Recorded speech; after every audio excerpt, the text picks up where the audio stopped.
ने कहा था, जीवन में जो सबसे ज्यादा टूटता है वही तुम्हें जगाने आता है, लेकिन मनुष्य टूटने को दुर्भाग्य समझ लेता है। और शायद इसी कारण तुम भी आज यहां हो, क्योंकि अगर तुम्हारा कोई रिश्ता नहीं टूटा होता, अगर किसी ने तुम्हें छोड़कर नहीं गया होता, अगर बार बार वही दर्द तुम्हारे जीवन में नहीं लौटा होता, तो शायद तुम यह वीडियो कभी नहीं खोलते। एक पल रुककर सोचो, क्या यह सच नहीं है कि हर बार जब रिश्ता टूटता है तो बाहर से नहीं, भीतर से कुछ ढह जाता है? भरोसा, उम्मीद, आत्मसम्मान, और फिर मन वही सवाल दोहराता है, मेरे साथ ही ऐसा क्यों होता है? आज का यह वीडियो किसी को दोष देने के लिए नहीं है, न किसी को सही साबित करने के लिए। यह वीडियो तुम्हें आईना दिखाने के लिए है, वह आईना जिसमें देखकर ज्यादातर लोग डर जाते हैं, क्योंकि उसमें सामने वाला नहीं, तुम दिखाई देते हो।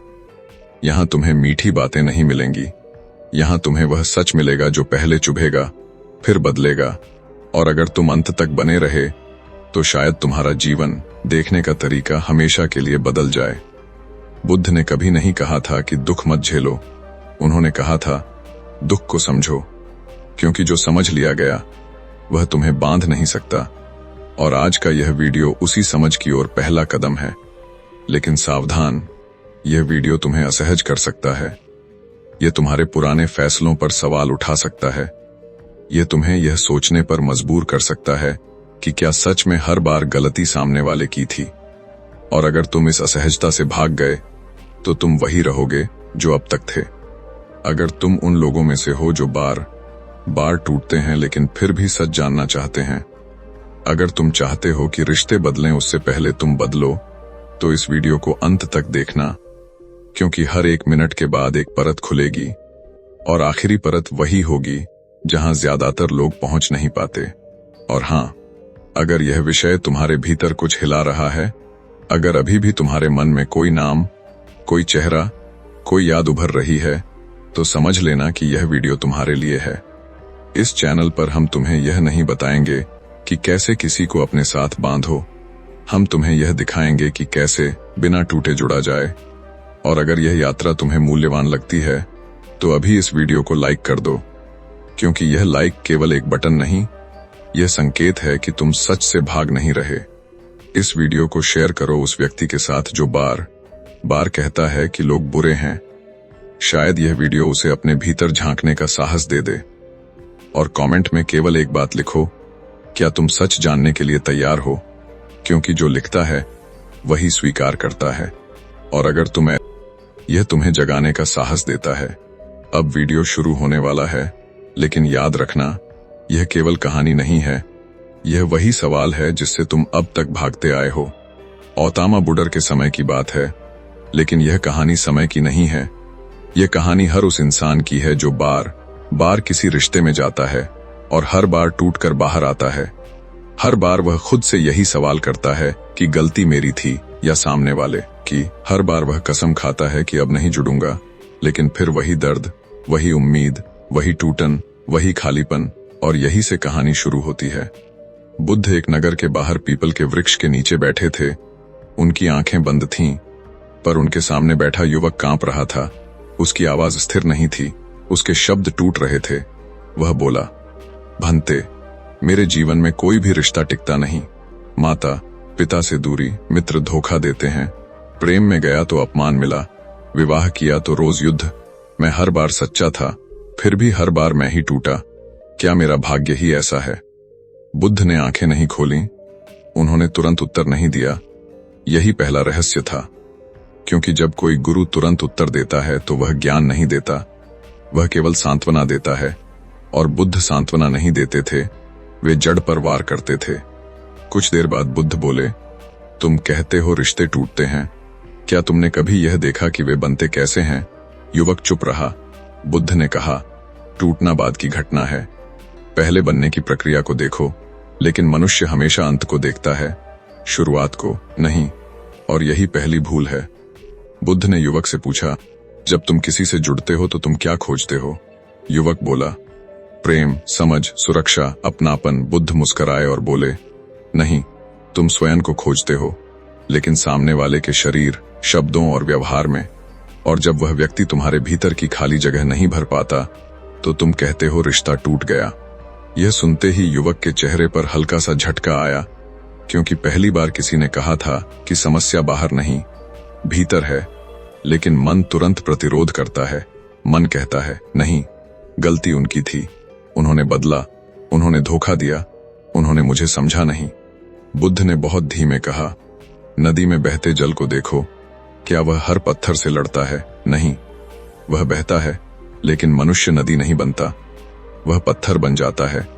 और जब दूसरा पत्थर टकराता है तो टूटने का शोर होता है। यहीं से बुद्ध ने वह बात कही जो अधिकांश लोग सुनना नहीं चाहते। उन्होंने कहा, हर रिश्ता इसलिए टूटता है क्योंकि वह जरूरत से बना होता है, करुणा से नहीं। और जरूरत कभी शांत नहीं होती, जरूरत हमेशा और मांगती, और जब मांग पूरी नहीं होती तो प्रेम क्रोध बन जाता है। युवक ने कहा, लेकिन बिना जरूरत के रिश्ता कैसे बनेगा? बुद्ध ने कहा, यही भ्रम है, जरूरत से जुड़ना व्यापार है, प्रेम नहीं। और व्यापार में लाभ न मिले तो सौदा तोड़ा जाता है। अब कहानी गहरी होने लगी थी, क्योंकि बुद्ध धीरे धीरे उस जगह पहुंच रहे थे जहां मनुष्य खुद को निर्दोष मानता है। उन्होंने कहा, तुम सामने वाले से यह उम्मीद करते हो कि वह तुम्हें सुख दे, तुम्हें समझे, तुम्हें पूरा करे, लेकिन क्या तुम कभी यह देखने बैठे कि तुम खुद अपने लिए क्या हो? अगर तुम स्वयं के लिए बोझ हो तो दूसरा तुम्हें कैसे उठाएगा? युवक की आंखें झुक गईं, क्योंकि यह प्रश्न किसी और ने नहीं, उसके भीतर ने पूछा था। और भीतर का प्रश्न सबसे खतरनाक होता है, वह भागने नहीं देता। बुद्ध ने कहा, हर रिश्ता एक दर्पण है, लेकिन मनुष्य दर्पण तोड़ देता है जब उसमें उसे अपनी सच्ची तस्वीर दिखती है और फिर कहता है, सामने वाला गलत था। यह सुनते हुए वहां खड़े दूसरे लोग भी स्तब्ध थे, क्योंकि यह कथा केवल युवक की नहीं थी, यह हर उस व्यक्ति की थी जो कहता है, मेरे साथ ही ऐसा क्यों होता है? बुद्ध ने अंत में कहा, अभी मत पूछो कि रिश्ते क्यों टूटते हैं। अगला प्रश्न यह होना चाहिए कि मैं हर बार टूटने वाले रिश्ते ही क्यों चुनता हूं? और जब तक यह प्रश्न नहीं उठेगा, तब तक तुम्हारा जीवन वही चक्र दोहराता रहेगा। युवक ने सिर झुका लिया, क्योंकि उसे पहली बार लगा कि यह कथा अभी शुरू हुई है, समाप्त नहीं। और यहीं बुद्ध चुप हो गए, क्योंकि सच्चा ज्ञान वही होता है जो प्रश्न छोड़ जाए, उत्तर नहीं। औतामा बुडर कुछ क्षण तक मौन रहे, लेकिन वह मौन खाली नहीं था, वह मौन भीतर उतर रहा था। युवक का मन शोर कर रहा था, क्योंकि जब पहली बार किसी को यह आभास होता है कि समस्या बाहर नहीं भीतर है, तो अहंकार डर जाता है, और डरते ही वह खुद को बचाने के लिए तर्क खोजने लगता है। युवक ने फिर कहा, भंते, अगर गलती भीतर है तो फिर मैं हर बार ऐसे ही लोगों की ओर क्यों खींच जाता हूं? क्यों हर बार वही कहानी दोहरती है? बुद्ध ने धीरे से कहा, क्योंकि तुम आज भी वही व्यक्ति हो जो कल था, और वही व्यक्ति वही अनुभव चुनेगा। यह वाक्य सुनकर युवक को लगा जैसे किसी ने उसके भीतर की जमीन हिला दी हो, क्योंकि वह सोचता था कि वह बदल चुका है, उसने दर्द झेला है, सबक सीखा है। पर बुद्ध ने कहा, दर्द से इंसान नहीं बदलता, दर्द से इंसान या तो कठोर होता है या और अधिक भूखा, लेकिन सजग नहीं होता। बुद्ध ने एक उदाहरण दिया। उन्होंने कहा, मान लो किसी व्यक्ति के हाथ में कांटा चुभा है, वह दर्द से रोता है, लेकिन अगर वह कांटे को निकाले बिना बस दर्द को कोसता रहे तो क्या होगा? कांटा वहीं रहेगा और हर स्पर्श पर दर्द बढ़ेगा। रिश्ते उसी कांटे जैसे हैं, कांटा कोई दूसरा नहीं, तुम्हारी अपेक्षा है। युवक ने पूछा, अपेक्षा तो स्वाभाविक है, बिना अपेक्षा के रिश्ता कैसे चलेगा? बुद्ध ने कहा, यही भ्रम सबसे गहरा है। अपेक्षा स्वाभाविक नहीं है, अपेक्षा मन की बीमारी है, क्योंकि अपेक्षा भविष्य में जीती है और रिश्ता वर्तमान में सांस लेता है। जब तुम भविष्य में कुछ मांगते हो तो वर्तमान मरने लगता है। अब बुद्ध ने वह बात कही जो आम तौर पर कोई गुरु नहीं कहता। उन्होंने कहा, तुम सामने वाले को नहीं देखते, तुम अपने मन में बनी उसकी छवि से रिश्ता करते हो, और जब वास्तविक व्यक्ति उस छवि से मेल नहीं खाता तो तुम्हें लगता है धोखा हुआ, जबकि धोखा तुम्हारे मन ने खुद को दिया होता है। युवक को अपने पिछले रिश्तों की तस्वीरें याद आने लगीं। शुरुआत में आदर्श, मीठे शब्द, सपने, वादे, और फिर धीरे धीरे शिकायतें, अपेक्षाएं, तुलना और अंत में आरोप। बुद्ध ने कहा, हर रिश्ता मरता नहीं, हर रिश्ता धीरे धीरे घुटता है, और घुटन तब शुरू होती है जब तुम सामने वाले को बदलने की कोशिश करते हो। बुद्ध ने पूछा, क्या तुमने कभी सोचा है कि तुम किसे प्रेम कहते हो? युवक ने कहा, जब कोई मेरे लिए सब कुछ करे। बुद्ध ने तुरंत कहा, वही समस्या है, तुम प्रेम को सेवा समझते हो और सेवा को अधिकार बना लेते हो। फिर जब सेवा कम होती है तो तुम कहते हो प्रेम खत्म हो गया। यह सुनकर युवक की सांस तेज हो गई, क्योंकि यह वही था जो वह करता आया था। बुद्ध ने आगे कहा, प्रेम स्वतंत्रता देता है, लेकिन अपेक्षा कैद करती है और मनुष्य स्वतंत्रता से डरता है। इसलिए वह प्रेम नहीं, बंधन चुनता है और बंधन टूटता ही है। बुद्ध ने चारों ओर बैठे लोगों की ओर देखा और कहा, अधिकांश रिश्ते इसलिए नहीं टूटते कि लोग बुरे हैं, वे इसलिए टूटते हैं क्योंकि लोग अधूरे हैं, और दो अधूरे लोग एक दूसरे को पूरा करने बैठ जाते हैं। परिणाम हमेशा विफलता होता है। युवक ने धीरे से पूछा, तो क्या अकेले रहना ही समाधान है? बुद्ध ने मुस्कुराकर कहा, नहीं, अकेले रहना नहीं, पूरे होकर जुड़ना। लेकिन मनुष्य पूरे होने की साधना नहीं करता, वह जल्दी जुड़ना चाहता है, क्योंकि उसे भीतर का सन्नाटा डराता है। बुद्ध ने कहा, जब तुम अकेले होते हो और बेचैन होते हो, तब तुम किसी को खोजते हो, और जब तुम किसी को खोजकर उससे जुड़ते हो, तब भी बेचैन रहते हो। अंतर सिर्फ इतना है कि अब तुम अपनी बेचैनी का दोष किसी और पर डाल सकते हो। युवक की आंखों में नमी आ गई, क्योंकि यह पहली बार था जब किसी ने उसकी हर असफलता को बिना दोष दिए स्पष्ट कर दिया था। बुद्ध ने अंत में कहा, अगले भाग में मैं तुम्हें यह दिखाऊंगा कि मनुष्य क्यों उन्हीं रिश्तों को चुनता है जो उसे चोट पहुंचाए। यह कोई संयोग नहीं है, यह तुम्हारे मन का पुराना संस्कार है। यह कहते हुए बुद्ध फिर मौन में चले गए। लेकिन अब यह मौन पहले जैसा नहीं था। यह मौन प्रश्नों से भरा था, और युवक जान गया था कि यह यात्रा आसान नहीं होगी, क्योंकि अब दोष देने का रास्ता बंद हो चुका था। गौतम बुद्ध ने अगली सुबह मौन तोड़ा, लेकिन यह मौन टूटना नहीं था। यह ऐसे था जैसे कोई पर्दा धीरे धीरे हट रहा हो। युवक रात भर सो नहीं पाया था। उसके भीतर पुराने रिश्तों की आवाजें गूंजती रहीं, आरोप, शिकायतें, पछतावा, और सबसे ज्यादा यह प्रश्न कि अगर गलती मेरी थी तो मुझे यह पहले क्यों नहीं दिखा। बुद्ध ने उसकी आंखों में थकान देखी और कहा, जो नहीं सो पाता वही सच के करीब होता है, क्योंकि झूठ नींद देता है, सच नहीं। युवक ने तुरंत पूछा, भंते, आपने कहा था कि मैं उन्हीं रिश्तों को चुनता हूं जो मुझे चोट पहुंचाए। यह कैसे संभव है? कौन जानबूझकर दुख चुनता है? बुद्ध ने बहुत शांत स्वर में कहा, कोई दुख नहीं चुनता, मन परिचित को चुनता है, और परिचित अक्सर दुख होता है। यह बात अजीब लगती है, लेकिन बुद्ध ने समझाया। उन्होंने कहा, बचपन में जो वातावरण मिलता है वही मन की पहली भाषा बन जाता है। अगर प्रेम शर्तों के साथ मिला तो बिना शर्त प्रेम असहज लगेगा। अगर ध्यान तभी मिला जब कुछ किया तो बिना मेहनत मिला अपनापन अविश्वसनीय लगेगा। और फिर बड़ा होकर वही मन उसी तरह के लोगों की ओर खींचता है, क्योंकि वही उसे जाना पहचाना लगता है। युवक को अचानक अपने पिता की कठोरता याद आई, मां की चुप्पी, वह घर जहां प्रशंसा दुर्लभ थी और तुलना आम। बुद्ध ने कहा, तुम सोचते हो तुम अपने माता पिता से बहुत अलग हो, लेकिन तुम्हारा मन उन्हीं के स्पर्श से बना है, और वही स्पर्श तुम अपने रिश्तों में खोजते हो, भले ही वह तुम्हें चोट दे। बुद्ध ने एक और गहरी बात कही। उन्होंने कहा, मन दर्द से नहीं, अनिश्चितता से डरता है, इसलिए वह उस व्यक्ति को चुनता है जो निश्चित रूप से चोट देगा, बजाय उसके जो प्रेम देगा। लेकिन अज्ञात है, क्योंकि अज्ञात में नियंत्रण नहीं होता। युवक सन्न रह गया, क्योंकि उसे याद आया कि जब कोई उसे सच में समझने की कोशिश करता था, वह खुद पीछे हट जाता था। उसे वह प्रेम भारी लगता था। बुद्ध ने कहा, जिसे प्रेम नहीं मिला उसे प्रेम बोझ लगता है, और जिसे अपमान मिला उसे सम्मान असहज करता है। बुद्ध ने आगे कहा, इसलिए रिश्ते बार बार नहीं टूटते, बार बार वही पैटर्न पूरा होता है। तुम शुरुआत में आकर्षण कहते हो, बाद में भाग्य, और अंत में दुर्भाग्य, लेकिन सच यह है कि यह सब तुम्हारे ही संस्कार की पटकथा है। युवक ने कहा, तो क्या मैं दोषी हूं?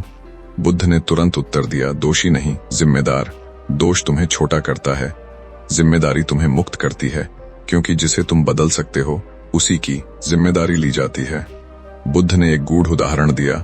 उन्होंने कहा, अगर किसी को अंधेरे कमरे में बार बार ठोकर लगती है तो समस्या कमरे में नहीं, रोशनी की कमी में है। रिश्ते कमरे नहीं हैं, तुम्हारी सजगता रोशनी है, और जब तक रोशनी नहीं आएगी ठोकरें लगती रहेंगी। युवक ने पूछा, यह सजगता कैसे आएगी? बुद्ध ने कहा, पहले यह देखो कि जब कोई तुम्हें अनदेखा करता है तब तुम्हारे भीतर क्या उठता है। क्रोध, डर, हीनता, वही तुम्हारा असली घाव है। सामने वाला केवल उसे छू देता है। अब कथा और गहरी हो चुकी थी। बुद्ध ने कहा, अधिकांश लोग रिश्ते इसलिए नहीं बचा पाते क्योंकि वे घाव छुपाकर चलते हैं, और जब कोई अनजाने में उस पर हाथ रख देता है तो वे कहते हैं, तुमने मुझे तोड़ दिया, जबकि वे पहले से टूटे होते हैं। युवक की आंखों से आंसू बहने लगे, लेकिन बुद्ध ने उसे रोका नहीं, क्योंकि यह आंसू कमजोरी के नहीं, पहली समझ के थे।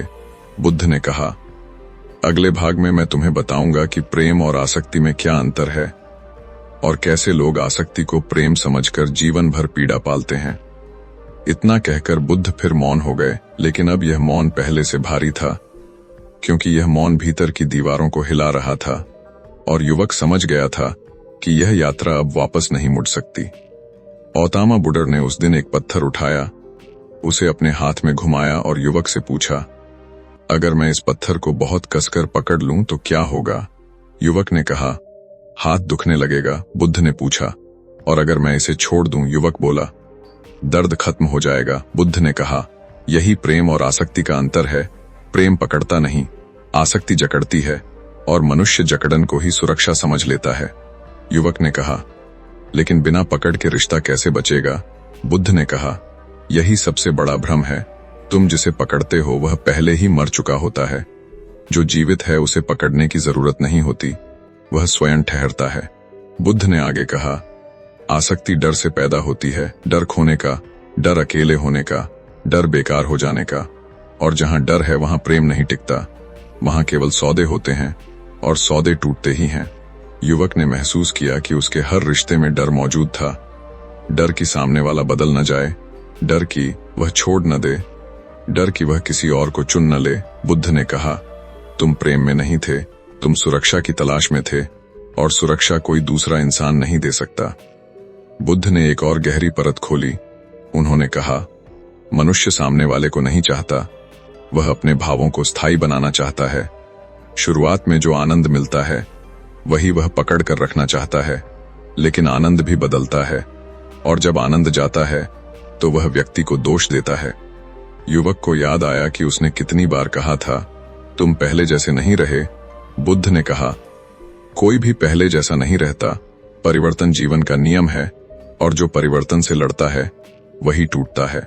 बुद्ध ने कहा, प्रेम परिवर्तन के साथ बहता है, आसक्ति परिवर्तन से लड़ती है, और लड़ाई में थकान आती है, थकान से चिड़चिड़ापन, और चिड़चिड़ेपन से रिश्तों की मृत्यु। युवक ने पूछा, तो क्या प्रेम में दुख नहीं होता? बुद्ध ने कहा, प्रेम में दुख आता है, लेकिन पीड़ा नहीं। दुख स्वाभाविक है, पीड़ा तुम्हारे विरोध से पैदा होती है, जब तुम कहते हो ऐसा नहीं होना चाहिए था। बुद्ध ने कहा, जब कोई चला जाता और तुम रोते हो वह दुख है, लेकिन जब तुम अपने अस्तित्व को ही बेकार मान लेते हो वह पीड़ा है, और पीड़ा हमेशा आसक्ति से जन्म लेती है। युवक अब धीरे धीरे समझने लगा था कि वह हर बार प्रेम नहीं, आसक्ति पालता रहा। बुद्ध ने कहा, इसलिए रिश्ते नहीं टूटते, तुम्हारी अपेक्षाएं टूटती हैं, और अपेक्षाओं के टूटने की आवाज को तुम रिश्ते की मृत्यु समझ लेते हो। बुद्ध ने अंत में कहा, अगले भाग में मैं तुम्हें यह दिखाऊंगा कि मनुष्य प्रेम के नाम पर नियंत्रण क्यों करता है, और कैसे नियंत्रण सबसे शांत दिखने वाले रिश्ते को भी भीतर से खोखला कर देता है। ये कहते ही बुद्ध उठे और जंगल की ओर चल दिए, और युवक वहीं बैठा रह गया। लेकिन अब उसके भीतर पहली बार यह प्रश्न नहीं था कि दूसरा कैसा है, बल्कि यह कि मैं कैसा प्रेम करता हूं। औतमा बुडर जंगल के मार्ग पर चलते हुए अचानक रुक गए, जैसे किसी अदृश्य संकेत ने उन्हें रोक लिया हो। उन्होंने पीछे मुड़कर युवक से कहा, क्या तुम जानते हो सबसे शांत दिखने वाले रिश्ते सबसे अधिक थके हुए क्यों होते हैं? युवक ने सिर हिलाया। बुद्ध ने कहा, क्योंकि वहां प्रेम नहीं, नियंत्रण काम कर रहा होता है। युवक ने चौंक कर पूछा, नियंत्रण तो हिंसा है, प्रेम में नियंत्रण कैसे आ सकता है? बुद्ध ने कहा, नियंत्रण हमेशा हिंसक नहीं होता, कभी वह चिंता बनकर आता है, कभी सलाह बनकर, कभी त्याग बनकर, और कभी यह कहकर कि मैं तुम्हारे भले के लिए कर रहा हूं। बुद्ध ने कहा, जब तुम किसी से कहते हो कि यह मत करो, वहां मत जाओ, ऐसे मत सोचो, तब तुम प्रेम नहीं कर रहे, तुम अपने डर को व्यवस्थित कर रहे हो। और डर जब व्यवस्था चाहता है तो वह नियंत्रण बन जाता है। युवक को याद आया कि उसने कितनी बार सामने वाले की आजादी को अपनी चिंता के नाम पर सीमित किया था। बुद्ध ने कहा, तुम सोचते हो तुम सामने वाले को खो दोगे, लेकिन सच यह है कि तुम खुद को खोने से डरते हो, इसलिए दूसरे को बांधते हो। बुद्ध ने आगे कहा, नियंत्रण का सबसे खतरनाक रूप वह है जो मुस्कान के साथ आता है, जिसमें आदेश नहीं होते, अपेक्षाएं होती हैं, और अपेक्षाएं जब पूरी नहीं होती तो अपराधबोध पैदा किया जाता है, और अपराधबोध किसी भी रिश्ते को भीतर से सड़ा देता है। युवक ने धीमे स्वर में कहा, लेकिन अगर सामने वाला मेरी बात न माने तो? बुद्ध ने कहा, तब तुम्हें यह स्वीकार करना होगा कि प्रेम आज्ञाकारिता नहीं है, और जो आज्ञा पर चलता है वह प्रेम में नहीं, भय में जीता है। बुद्ध ने कहा, जहां नियंत्रण है वहां विश्वास नहीं होता, और जहां विश्वास नहीं होता वहां रिश्ता केवल आदत से चलता है, और आदतें जब बदलती हैं तो रिश्ता गिर जाता है। अब बुद्ध ने एक और गहरा सत्य खोला। उन्होंने कहा, मनुष्य प्रेम के नाम पर दूसरे को बदलना चाहता है, क्योंकि उसे स्वयं को बदलने का साहस नहीं होता, इसलिए वह सामने वाले को ठीक करने में ऊर्जा लगाता है। युवक को लगा जैसे यह बात सीधे उसके भीतर उतर गई हो। बुद्ध ने कहा, अगर तुम किसी को बदलने की योजना के साथ प्रेम करते हो तो तुम पहले दिन से ही उस व्यक्ति को अस्वीकार कर चुके होते हो। बुद्ध ने कहा, इसलिए रिश्ते अचानक नहीं टूटते, वे धीरे धीरे दम घोंट कर मरते हैं। नियंत्रण की रस्सी बहुत मुलायम होती है, इसलिए उसका निशान देर से दिखता है। युवक ने पूछा, तो समाधान क्या है? बुद्ध ने कहा, समाधान यह देखना है कि तुम कब प्रेम कर रहे हो और कब डर, और यह देखने के लिए ईमानदारी चाहिए, बहाने नहीं। बुद्ध ने कहा, अगले भाग में मैं तुम्हें बताऊंगा कि मनुष्य संवाद के नाम पर कैसे लड़ता है, और कैसे शब्द सबसे पहले रिश्ते को घायल करते हैं, फिर व्यवहार उसे दफना देता है। ये कहते हुए बुद्ध आगे बढ़ गए और युवक पीछे पीछे चल पड़ा, लेकिन अब उसके कदम भारी थे, क्योंकि वह समझने लगा था कि रिश्ते बचाना आसान नहीं, स्वयं को देखना कठिन है। औतामा बुडर एक छोटे से गांव के किनारे रुके। वहां कुछ लोग आपस में बहस कर रहे थे। आवाजें ऊंची थीं लेकिन शब्द साधारण। बुद्ध ने युवक से पूछा, तुम्हें क्या लगता है ये लोग किस बात पर लड़ रहे हैं? युवक ने कहा, शायद किसी बड़े मुद्दे पर। बुद्ध ने कहा, नहीं, वे शब्दों पर लड़ रहे हैं, और शब्द हमेशा किसी और दर्द का बहाना होते हैं। बुद्ध ने कहा, मनुष्य सोचता है कि संवाद रिश्ते बचाता है, लेकिन अधिकांश संवाद रिश्तों को घायल करता है, क्योंकि लोग सुनने के लिए नहीं, जवाब देने के लिए बोलते हैं, और जब जवाब पहले तय हो तो सामने वाला केवल शत्रु बनता है। युवक को याद आया कि हर झगड़े में वह अपनी बात साबित करने में लगा रहता था। बुद्ध ने कहा, जब तुम सही होना चाहते हो तब तुम पास होना छोड़ देते हो, और रिश्ते में सही होना सबसे महंगा सौदा है। बुद्ध ने कहा, शब्दों में दो शक्तियां होती हैं, एक जोड़ने की, एक तोड़ने की, लेकिन मनुष्य वही शब्द चुनता है जो उसे हल्का कर दें, चाहे सामने वाला टूट जाए, और फिर कहता है, मैंने सच कहा था। युवक ने पूछा, क्या सच कहना गलत है? बुद्ध ने कहा, सच अगर करुणा के बिना कहा जाए तो वह हथियार बन जाता है, और हथियार से रिश्ता नहीं बचता। बुद्ध ने आगे कहा, लोग संवाद के नाम पर पुरानी चोटों की सूची पढ़ते हैं, हर वाक्य में अतीत घसीट लाते हैं, और जब अतीत कमरे में आ जाता है तो वर्तमान दम घुटने लगता है। युवक को महसूस हुआ कि हर बहस में वह पुरानी बातें निकालता था। बुद्ध ने कहा, तुम कहते हो यह पहले भी हुआ था, और उसी क्षण तुम रिश्ते को भविष्य से काट देते हो, क्योंकि जो अतीत में बंद है वह आगे नहीं बढ़ सकता। बुद्ध ने कहा, संवाद तब मर जाता है जब शब्द आरोप बन जाते हैं। तुम हमेशा, तुम कभी नहीं, तुम ऐसे ही हो, ये वाक्य दरवाजे बंद कर देते हैं, क्योंकि इनके बाद कुछ सुनने को बचता ही नहीं। युवक ने कहा, लेकिन अगर मैं अपनी पीड़ा न कहूं तो? बुद्ध ने कहा, पीड़ा कहना और दोष देना अलग है। पीड़ा कहने में तुम अपने भीतर झांकते हो, दोष देने में तुम सामने वाले पर हमला करते हो। बुद्ध ने कहा, इसलिए अधिकांश रिश्तों में बातचीत होती है, संवाद नहीं, आवाजें होती हैं, सुनना नहीं। और जब सुनना मर जाता है तब रिश्ता केवल नाम से चलता है। अब बुद्ध ने एक और रहस्य खोला। उन्होंने कहा, कई बार शब्दों से भी पहले चुप्पी रिश्ते को मार देती है। वह चुप्पी जो सजा बन जाती है, जो कहती है मैं तुमसे बात नहीं करूंगा ताकि तुम दर्द महसूस करो। युवक सिहर गया क्योंकि उसने यह भी किया था। बुद्ध ने कहा, यह मौन ध्यान का नहीं, अहंकार का होता है, और अहंकार मौन में सबसे ज्यादा बोलता है। बुद्ध ने अंत में कहा, अगले भाग में मैं तुम्हें दिखाऊंगा कि कैसे अहंकार प्रेम के बीच खड़ा हो जाता है और कैसे दो लोग एक दूसरे को नहीं, अपनी छवि को बचाने लगते हैं।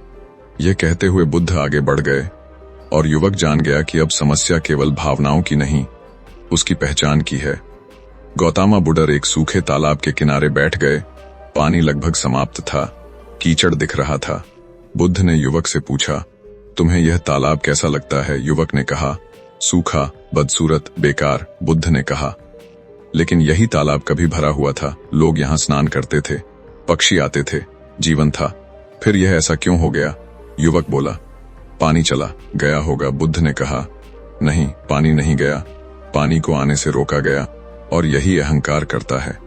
युवक ने भ्रमित होकर पूछा, अहंकार? बुद्ध ने कहा, हाँ, अहंकार वह दीवार है जो प्रेम को भीतर आने नहीं देती, और जब प्रेम नहीं आता तो रिश्ता धीरे धीरे सूख जाता है। ऊपर से सब ठीक दिखता है, भीतर केवल कीचड़ बचता है। बुद्ध ने कहा, अहंकार बहुत शोर नहीं करता, वह बहुत सभ्य होता है। वह कहता है, मैं गलत नहीं हो सकता, मैंने इतना दिया है, मैंने इतना सहा है, सामने वाला समझे। और यहीं से रिश्ता दो व्यक्तियों का नहीं, दो बचावों का युद्ध बन जाता है। युवक को अपने हर झगड़े में यही वाक्य याद आए। बुद्ध ने कहा, जब दो लोग एक दूसरे को समझने के लिए नहीं, खुद को सही साबित करने के लिए मिलते हैं, तब प्रेम नहीं, मुकदमा चलता है, और मुकदमे में कोई जीतता नहीं, केवल थकता है। बुद्ध ने कहा, अहंकार का सबसे खतरनाक रूप त्याग है। जब तुम कहते हो, मैंने तुम्हारे लिए सब छोड़ा, क्योंकि त्याग अगर गिनती बन जाए तो वह करुणा नहीं, सौदा बन जाता है, और सौदे में हमेशा हिसाब मांगा जाता है। युवक की सांस भारी हो गई, क्योंकि उसने अपने त्याग को हथियार बनाया था। बुद्ध ने कहा, जब तुम अपने त्याग की याद दिलाते हो, तब तुम सामने वाले को छोटा करते हो, और छोटा किया गया व्यक्ति या तो झुकता है या दूर चला जाता है। प्रेम में झुकना नहीं होता। बुद्ध ने कहा, अहंकार हमेशा तुलना करता है, देखो मैं कितना समझदार हूं, देखो वह कैसा है, और तुलना का अंत कभी संतोष नहीं होता, क्योंकि मन हमेशा अपने पक्ष में तराजू झुकाता है। युवक ने पूछा, तो अहंकार को कैसे पहचाना जाए? बुद्ध ने कहा, जब तुम्हें लगे कि तुम ही ज्यादा दे रहे हो, वहीं अहंकार छिपा है, क्योंकि प्रेम में देने वाला और पाने वाला अलग नहीं होते, वहां प्रवाह होता है, गणना नहीं। बुद्ध ने कहा, रिश्तों में सबसे ज्यादा जो टूटता है वह भरोसा नहीं, बल्कि नम्रता है। जब नम्रता मर जाती है, तब लोग माफी नहीं मांगते, वे तर्क देते हैं, और तर्क रिश्ते को नहीं, दूरी को सही ठहराते हैं। युवक ने पहली बार महसूस किया कि उसने कितनी बार माफी के बजाय सफाई दी।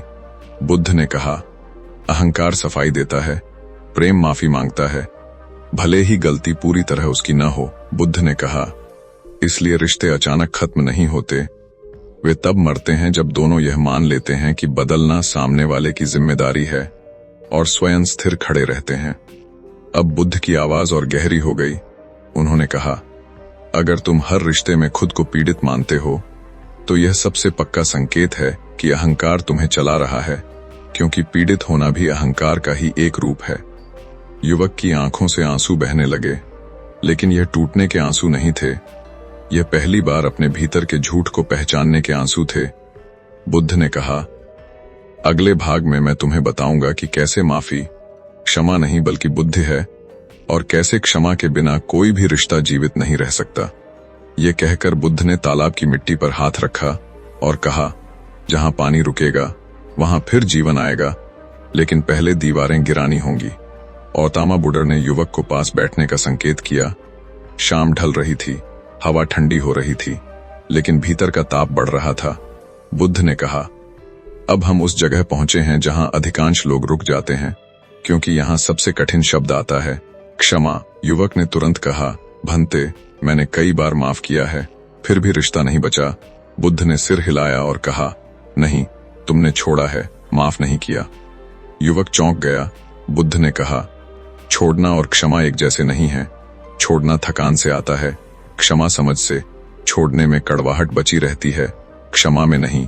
और जहां कड़वाहट बची हो, वहां रिश्ता भीतर से मर चुका होता है, भले ही बाहर से चल रहा हो।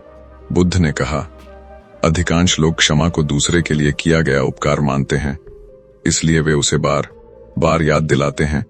लेकिन क्षमा उपकार नहीं, बुद्धि है, क्योंकि क्षमा न करना तुम्हें सामने वाले से नहीं, अपने अतीत से बांध देता है। युवक को अपने मन के भीतर पुरानी घटनाएं घूमती महसूस हुईं।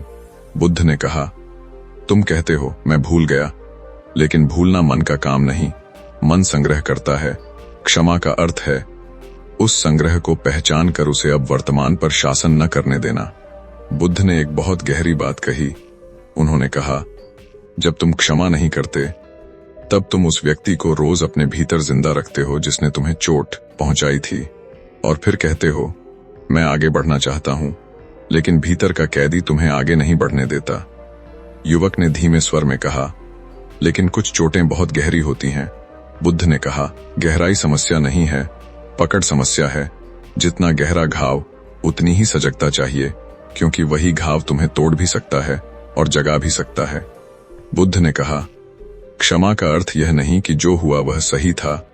क्षमा का अर्थ यह है कि अब मैं अपने जीवन को उस घटना से परिभाषित नहीं करूंगा, और यह निर्णय साहस मांगता है।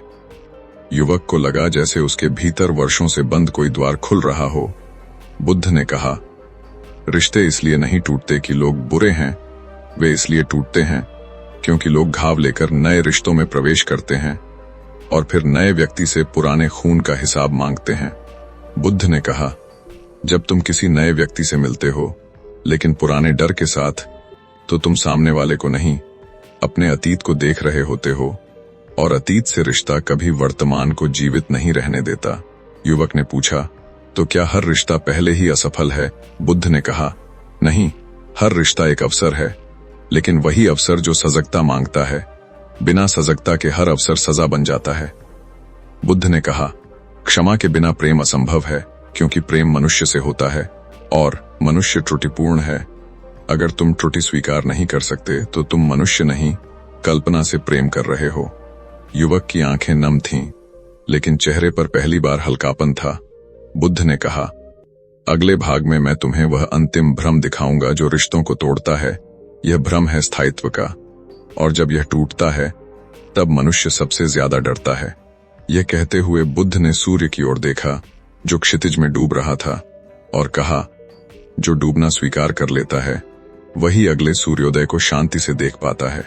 औतामा बुडर ने कहा, अब हम उस भ्रम पर आए हैं जिसे मनुष्य सबसे ज्यादा पालता है, स्थायित्व। युवक ने कहा, क्या स्थिर रहना गलत है?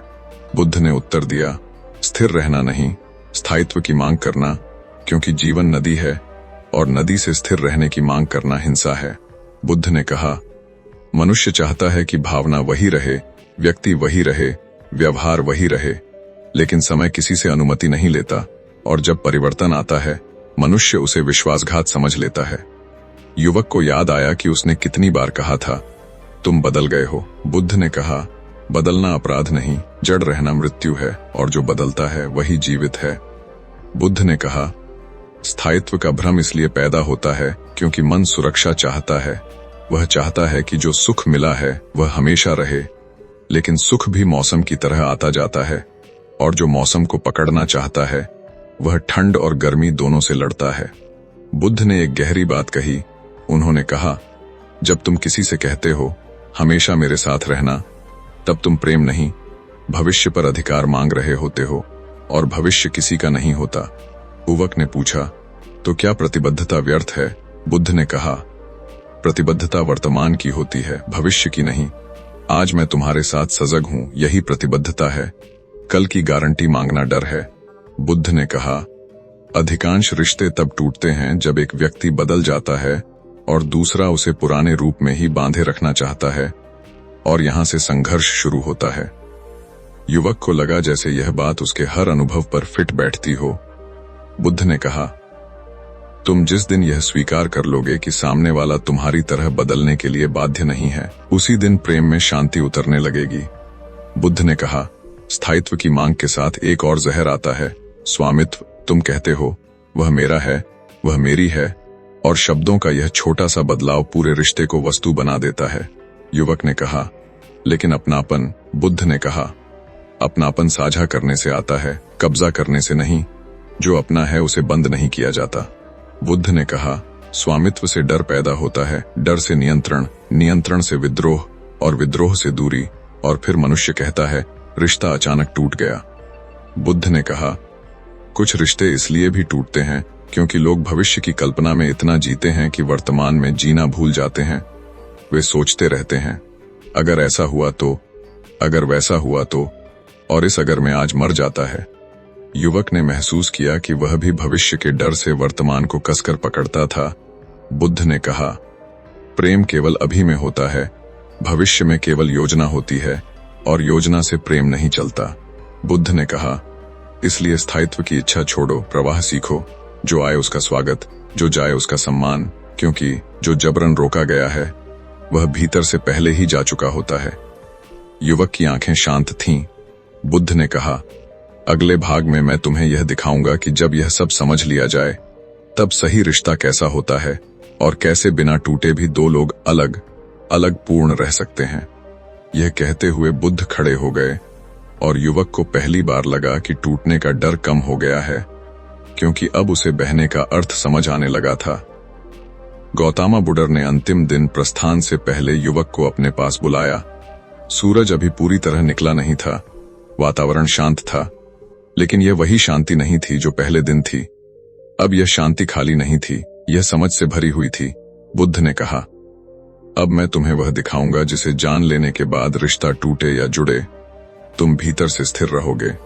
युवक ने हाथ जोड़कर कहा, भंते, अब मैं डरता नहीं, लेकिन फिर भी जानना चाहता हूं, सही रिश्ता आखिर होता कैसा है? बुद्ध ने मुस्कुराकर कहा, सही रिश्ता वह नहीं जिसमें कभी पीड़ा ना आए, सही रिश्ता वह है जिसमें पीड़ा आते ही जागरूकता आ जाए। बुद्ध ने कहा, सही रिश्ता दो अधूरे लोगों का समझौता नहीं, दो पूर्ण होते लोगों की मित्रता है, जहां कोई किसी को पूरा नहीं करता, बल्कि दोनों अपने अपने पूर्णत्व को साझा करते हैं। युवक को यह वाक्य भीतर तक उतर गया। बुद्ध ने कहा, जब तुम किसी से यह अपेक्षा नहीं करते कि वह तुम्हें सुखी करे, तभी तुम वास्तव में उसके साथ सुखी हो सकते हो, क्योंकि तब तुम उसके आने को उपहार मानते हो, अधिकार नहीं। बुद्ध ने कहा, सही रिश्ते में स्वतंत्रता होती है, लेकिन दूरी नहीं, निकटता होती है, लेकिन घुटन नहीं, वहां संवाद होता है, लेकिन आरोप नहीं, वहां मौन होता है, लेकिन दंड नहीं। युवक ने पूछा, अगर फिर भी रिश्ता टूट जाए तो? बुद्ध ने कहा, तब तुम टूटोगे नहीं, क्योंकि तुमने स्वयं को रिश्ते में नहीं खोया होगा।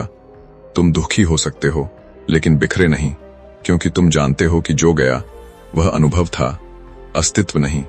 बुद्ध ने कहा, मनुष्य अक्सर कहता है, उसके जाने से मैं खाली हो गया, लेकिन सच यह है कि वह खालीपन पहले से था। सामने वाला केवल उस पर्दा था जो उसे छुपाए हुए था। युवक को अपने भीतर एक गहरी स्थिरता महसूस हुई। बुद्ध ने कहा, सही रिश्ता वह है जिसमें तुम अकेले होने से नहीं डरते, क्योंकि तुम जानते हो कि अकेलापन और एकांत अलग हैं। अकेलापन अभाव है, एकांत समृद्धि।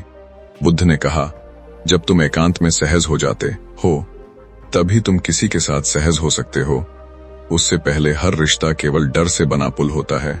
युवक ने कहा, तो क्या अब मैं कभी गलत चुनाव नहीं करूंगा? बुद्ध ने कहा, चुनाव होंगे, भूलें होंगी, फर्क बस इतना होगा कि अब तुम खुद को नहीं खोओगे, और जो स्वयं को नहीं खोता वह किसी और को भी नहीं खोता। बुद्ध ने कहा, जीवन में कुछ लोग आते हैं सीख देने, कुछ ठहरने, कुछ छोड़ने, और कुछ केवल तुम्हें आईना दिखाने, और हर भूमिका आवश्यक है अगर तुम जागरूक हो। बुद्ध ने कहा, रिश्तों की सफलता का माप यह नहीं कि वे कितने समय चले, बल्कि यह है कि उन्होंने तुम्हें कितना सजग बनाया। युवक की आंखें नम थीं, लेकिन इस बार यह कृतज्ञता के आंसू थे। बुद्ध ने कहा, अब तुम यह नहीं पूछोगे कि रिश्ता क्यों टूटा, बल्कि यह पूछोगे कि मैंने उससे क्या सीखा, और यही प्रश्न तुम्हें मुक्त करेगा। बुद्ध ने कहा, याद रखना, प्रेम बंधन नहीं, बोध है, और बोध कभी टूटता नहीं, केवल रूप बदलता है। युवक ने अंतिम प्रश्न पूछा, भंते, अगर मैं यह सब भूल गया तो? बुद्ध हंसे और कहा, भूलना स्वाभाविक है, इसलिए जीवन बार बार अनुभव भेजता है। फर्क सिर्फ इतना होगा कि अब अनुभव तुम्हें तोड़ेगा नहीं, जगाएगा। सूरज पूरी तरह निकल आया था। बुद्ध ने कहा, अब जाओ, रिश्तों से भागो मत, लेकिन उनमें खो भी मत। नदी में उतरो, डूबो नहीं। युवक ने प्रणाम किया और चल पड़ा। लेकिन वह वही व्यक्ति नहीं था जो पहले दिन आया था। अब उसके भीतर कोई प्रश्न नहीं था, केवल जागरूकता थी। और जहां जागरूकता होती है वहां टूटन नहीं, केवल परिवर्तन होता है। औतामा बुडर के जाने के बाद भी युवक वहीं रुका रहा, क्योंकि कुछ यात्राएं गुरु के जाने के बाद शुरू होती हैं। जब सहारा हटता है तब असली परीक्षा आती है। अब कोई उत्तर देने वाला सामने नहीं था, केवल जीवन था, और जीवन प्रश्न पूछने लगा था। दिन बीते, युवक नगर लौटा, वही लोग, वही चेहरे, वही परिस्थितियां। लेकिन अब भीतर एक अंतर था। पहले जहां प्रतिक्रिया होती थी, अब वहां अवलोकन था। लेकिन मन पुराना है, वह बार बार लौटने की कोशिश करता है। इसलिए बुद्ध की बातों की पहली परीक्षा यहीं हुई। युवक एक पुराने मित्र से मिला, वही मित्र जिससे वर्षों पहले संबंध टूट गया था। पहले यह मुलाकात क्रोध जगा देती, आरोप याद दिलाती, लेकिन अब युवक ने भीतर उठते भावों को देखा।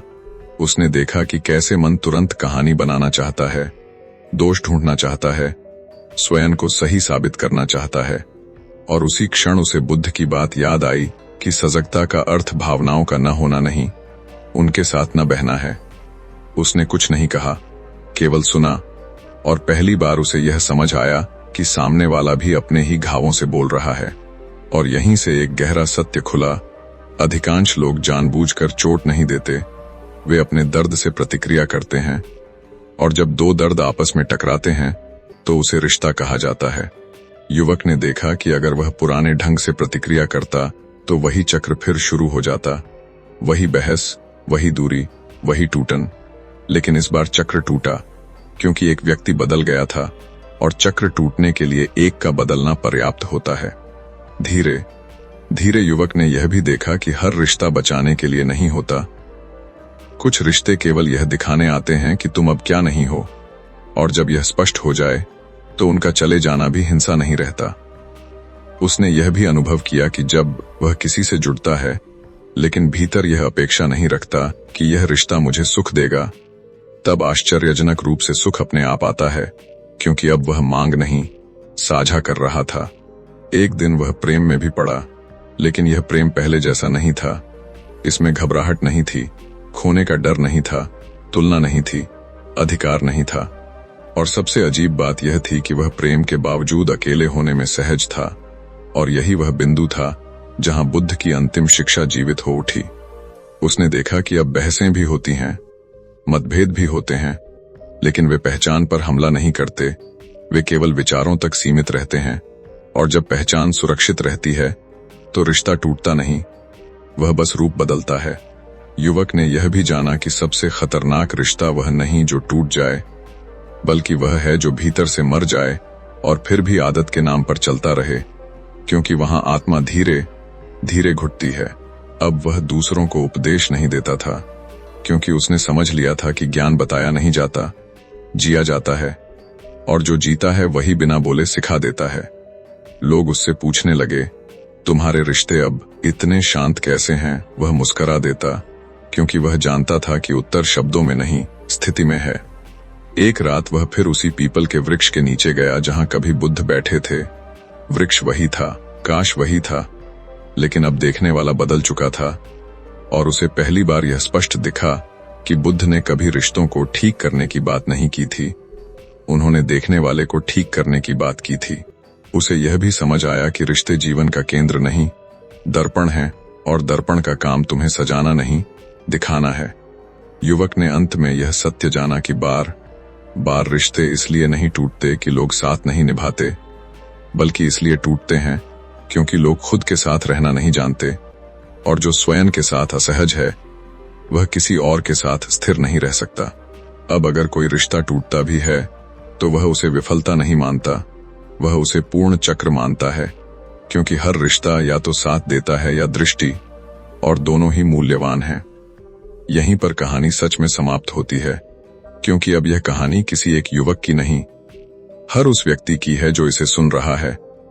और अगर यह कहानी सुनते समय तुम्हारे भीतर कोई प्रश्न उठा है, कोई चुप्पी गहरी हुई है, कोई डर हल्का हुआ है, तो समझ लेना कि बुद्ध अब भी जीवित हैं तुम्हारे भीतर। गौतम बुद्ध के जाने के बहुत समय बाद भी उस युवक के भीतर बुद्ध की आवाज गूंजती रही, लेकिन अब वह आवाज शब्दों में नहीं थी, वह अनुभूति बन चुकी थी। जीवन वही था, लोग वही थे, रिश्ते भी बन रहे थे और टूट भी रहे थे। फर्क केवल इतना था कि अब टूटन उसे तोड़ती नहीं थी। एक दिन वह युवक अकेला बैठा था, कोई दुख नहीं था, कोई खुशी नहीं थी, केवल होना था। और तभी उसे पहली बार यह समझ आया कि जीवन का सबसे बड़ा भ्रम यह है कि हमें किसी और की जरूरत है ताकि हम पूर्ण हो सकें, जबकि सच यह है कि जब तक हम स्वयं को अधूरा मानते हैं तब तक कोई भी रिश्ता हमें पूरा नहीं कर सकता। उसे याद आया कि कैसे हर बार रिश्ता टूटने पर वह खुद से पूछता था, मेरे साथ ही ऐसा क्यों होता है। और आज पहली बार वह प्रश्न ही गिर गया था, क्योंकि प्रश्न तभी होता है जब भीतर विरोध हो, और अब भीतर स्वीकार था।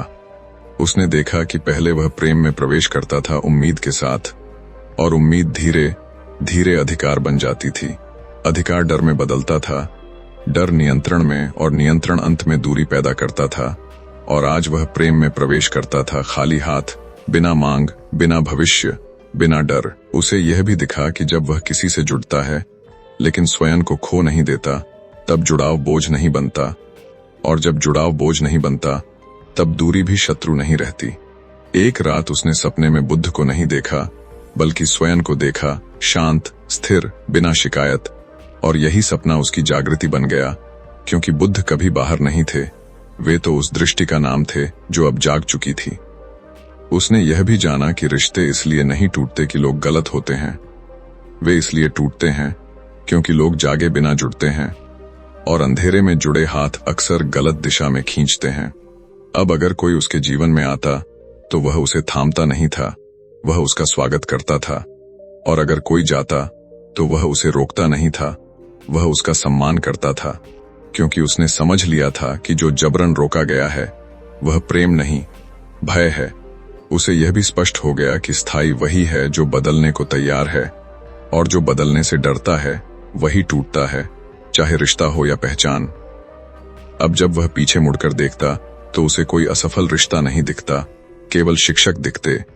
किसी ने उसे सीमा सिखाई, किसी ने स्वतंत्रता, किसी ने धैर्य, किसी ने क्षमा, और किसी ने स्वयं के साथ रहना। उसने जाना कि सबसे खतरनाक रिश्ता वह नहीं जो टूट जाए, बल्कि वह है जिसमें मनुष्य स्वयं को खो दे और फिर भी उसे प्रेम कहता रहे। अब अगर कोई उससे पूछता कि रिश्ते क्यों टूटते हैं, तो वह उत्तर नहीं देता, क्योंकि उत्तर शब्दों में नहीं होता, उत्तर उस व्यक्ति की शांति में होता है जो यह प्रश्न पूछ चुका होता है। और यहीं पर कहानी समाप्त नहीं होती, यहीं से श्रोता की कहानी शुरू होती है। क्योंकि अगर तुम यह कथा सुनते हुए किसी एक व्यक्ति को दोष देना भूल गए हो, अगर तुम्हें अपने भीतर कुछ दिखा है, अगर तुम्हारा प्रश्न अब बाहर से भीतर की ओर मुड़ा है, तो समझ लेना कि यह अंत नहीं, आरंभ है। बुद्ध ने कभी नहीं कहा था कि रिश्ते मत बनाओ, उन्होंने केवल इतना कहा था कि सोते हुए मत बनाओ, क्योंकि जागकर बना रिश्ता टूटे या बचे, दोनों स्थितियों में तुम्हें तोड़ता नहीं। और अगर अब भी कोई रिश्ता टूटता है तो वह तुम्हें यह नहीं सिखाता कि तुम प्रेम के योग्य नहीं हो, बल्कि यह सिखाता है कि प्रेम अधिकार नहीं, उपस्थिति है। यही अंतिम सत्य है, रिश्ते टूटते नहीं, हमारी अज्ञानता टूटती है। और जब अज्ञानता टूटती है तो जो बचता है वह प्रेम नहीं, करुणा नहीं, व्यक्ति नहीं, बल्कि शांति होती है। और जहां शांति है वहां कोई रिश्ता टूटकर भी अधूरा नहीं छोड़ता, क्योंकि वहां अब कोई अधूरापन था ही नहीं। गौतम बुद्ध ने कहा था, जो समझ लिया गया वह समाप्त नहीं होता, वह भीतर जीवित रहता है। और अगर यह वीडियो देखने के बाद तुम्हारे भीतर कोई चुप्पी उतर आई है, कोई सवाल अब बाहर की दुनिया से हटकर भीतर की ओर मुड़ गया है, तो समझ लेना कि यह कहानी यहीं खत्म नहीं हुई। अक्सर वीडियो खत्म होते ही लोग अगला वीडियो खोजने लगते हैं, लेकिन बुद्ध का मार्ग ऐसा नहीं है। यहां एक क्षण रुकना जरूरी है, क्योंकि जो तुरंत आगे बढ़ गया उसने सुना तो बहुत, लेकिन समझा कुछ नहीं। आज अगर तुम्हें यह एहसास हुआ है कि रिश्ते टूटने का दर्द केवल सामने वाले की वजह से नहीं होता, अगर तुम्हें यह दिखा है कि कहीं न कहीं वही चक्र तुम्हारे जीवन में बार बार दोहराया गया, तो यह कोई साधारण समझ नहीं है, यह शुरुआत है। लेकिन सवाल यह है, क्या तुम इस शुरुआत को यहीं छोड़ दोगे या इसे आगे ले जाने का साहस करोगे? अगर यह वीडियो तुम्हारे मन को छू गया है तो इसे लाइक करना मत भूलना, क्योंकि यह लाइक केवल समर्थन नहीं है, यह इस बात की स्वीकृति है कि तुम सच से मुंह नहीं मोड़ रहे। इस वीडियो को शेयर करो, लेकिन भीड़ के लिए नहीं, उस एक व्यक्ति के लिए जो अभी भी खुद को दोष या दूसरों को दोष देने के बीच फंसा हुआ है। शायद यह वीडियो उसकी आंखें खोल दे। कमेंट में कुछ लंबा लिखने की जरूरत नहीं है, बस एक शब्द काफी है, समझ आया या नहीं, क्योंकि जो लिखता है वही भीतर स्वीकार करता है। और अगर तुम चाहते हो कि ऐसी ही गहरी, असहज करने वाली लेकिन मुक्त करने वाली बुद्ध की शिक्षाएं तुम्हें बार बार अपने भीतर झांकने का साहस दें, तो लाइव